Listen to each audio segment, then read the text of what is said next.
I don't want to be telling you this. If I had a choice, I would take this knowledge to the grave with me. The facts are as horrible as they are hard to understand. So I'll get right to it. There isn't going to be any year 2024. There wasn't a 2023 or 2022 either, but I'll get to that later. If you're like me, you're probably wondering, who is this guy and what right does he have to make such insane claims? I'm a scientist, and it's my job to ask those kinds of questions. Tough questions that can't be answered without testing and irrefutable proof. My mentor, Dr. Fallow, used to say, "In God we trust, all others bring data," and until today, that was my philosophy as well. Our research at Andros Labs focused on the gravitational identity of time. You see, every day, every hour, every millisecond carries its own unique time signature. We used a lot of high-tech equipment, but the most important was essentially a glorified spreadsheet. That was where we entered the time signatures and searched for patterns in data reaching back over 20 years. Only Dr. Fallow was supposed to have complete access to our system, but that changed a few hours ago when he was unexpectedly called away for a family emergency. There was still work to be done, however, and I was the only one in the lab that he trusted enough to do it. At first, I thought Dr. Fallow had made the right choice by trusting me with his access codes. But later, alone in the laboratory, with only the glow of the emergency lights for company, I wasn't so sure. I had always wondered about the restricted files in our system, the ones that only Dr. Fallow himself could see, and I knew that I'd never have another chance to find out what they contained. By the time I'd finished my work, I couldn't hold back my own curiosity any longer. Even though I knew that no one was in the laboratory with me, I looked over both shoulders before opening the files.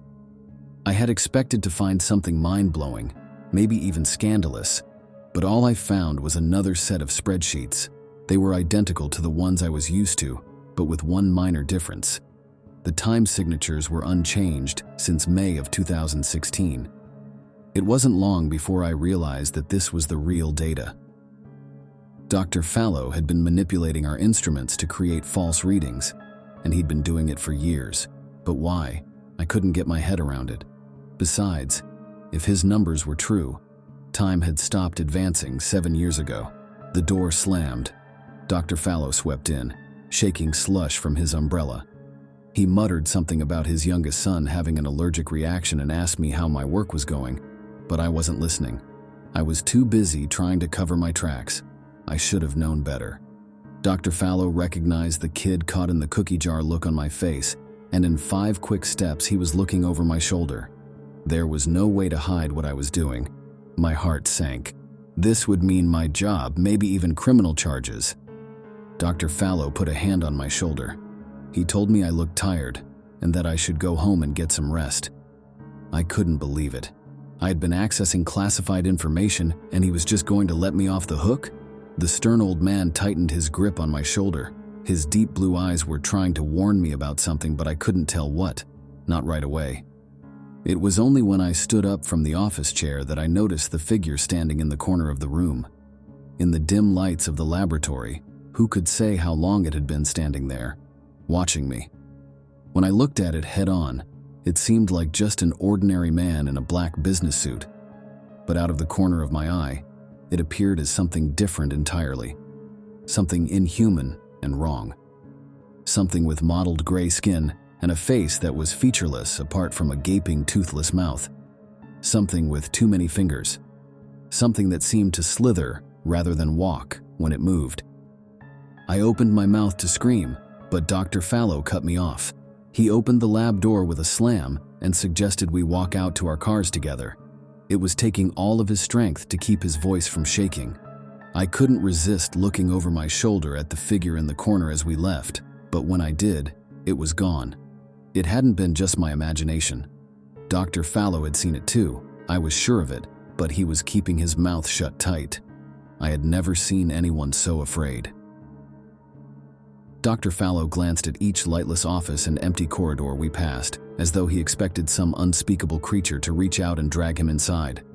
When we reached the parking lot, he climbed into his snow-covered car like a consummate man, barely even wiping the windshield before he drove off. He still hadn't spoken a word to me, and I had an awful feeling that I'd never be seeing him again. I was left alone in the laboratory parking lot, or was I? Reaching out for my own car door, I felt a presence behind me.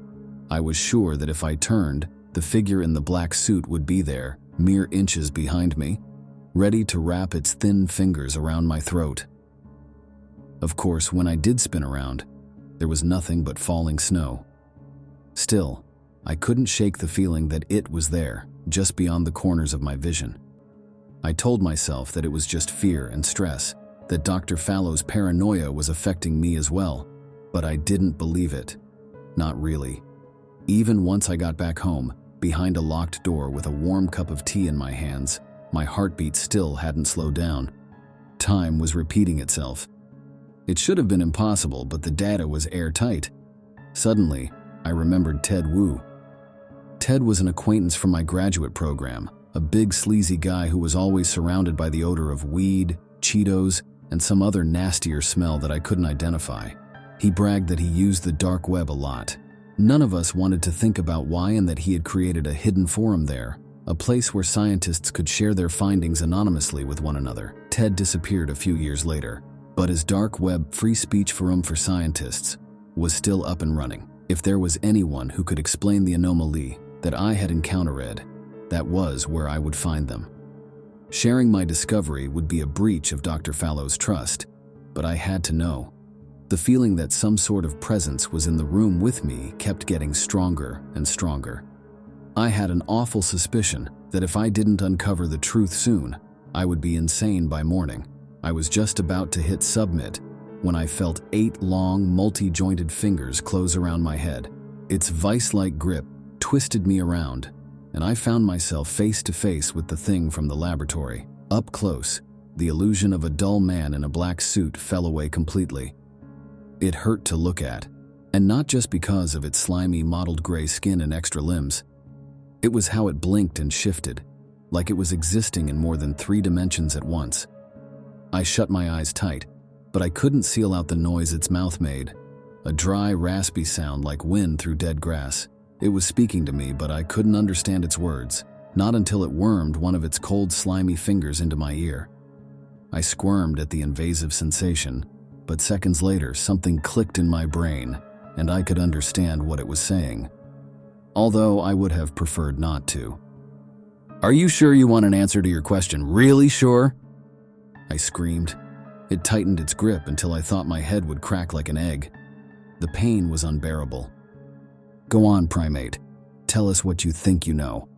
"The years, the days, they're repeating themselves. Why?" A sickening screech sound reverberated in my skull. I think it was laughing. "So we can feed. We loop you through time again and again, making the simulation just a little worse each time. We're going to squeeze the delicious pain and fear from your simple primate brains until there's nothing left."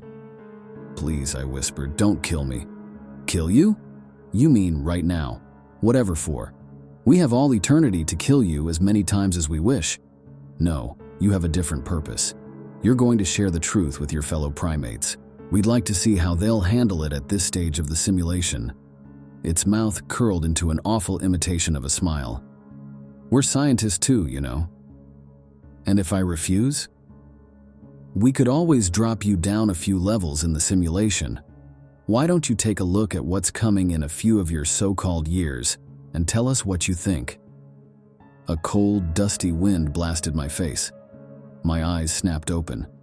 I was laying inside a shattered concrete pipe. Grayish-white snow fell from the black sky overhead, but I could barely see it. There were no lights anywhere. I should have been worrying about where I was, who I was, or even when I was, but suddenly all I cared about was food and warmth. The hunger was like a fist crushing my gut. How long had it been since I'd eaten? Days? Weeks? I was too weak to do anything but crawl toward the end of the pipe. The air was so cold it hurt. My clothes were just tattered rags, and when I tried to wrap them around me, I realized that my skin was covered in strange, pale lumps. Spurred on by sick curiosity, I touched one, and a jolt of pain shot up my arm. Something like a tiny ink-colored worm had squirmed inside, then burrowed deeper into my flesh. I grabbed my head in horror, then felt a chunk of hair slip out between my fingers. I was so cold, so hungry. It took ages to drag my skeletally thin body to the end of the shattered pipe, and even then, I knew I wouldn't have the energy to make it much further.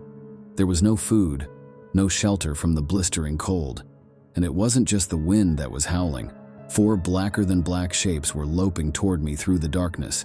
I couldn't fully see their bodies, just their eyes, burning like hot coals in the darkness. They looked even hungrier than I was. The howls chilled my blood. I tried to scramble backwards, but they were faster than I was, a lot faster. I slipped in the gray sludge at the bottom of the pipe and heard a low growl behind me. Then they lunged. I cried out as teeth sank into my leg. My eyes snapped open. I was back in my living room, my skull still trapped between those long, nightmarish fingers. We can send you back to that moment whenever we wish, as often as we like. How many times do you think you can be eaten alive before your brain shuts down completely? Would you like to find out? Or maybe we should drop you down a few levels further. What do you think? Do you still refuse to fulfill your purpose? It released me from its grip, allowing me to shake my head and puke my guts out onto the carpet. That simulation of the future, or whatever it had been, had felt just as real as my daily life. The cold, starvation, and disease that I'd suffered were all proof that the monstrous thing in front of me was telling the truth. We really do live in a simulation, a time loop. It becomes a little worse each year, so that they can feed on our fear and suffering. They've shown me hell, and it has no bottom. As I said, I don't want to be telling you this. I wish I could forget it myself, but that isn't my purpose. I have to share what I've discovered. It's the only way I have to avoid the future for as long as possible. Make no mistake, they're here. They're in control. The future will be here sooner than you think.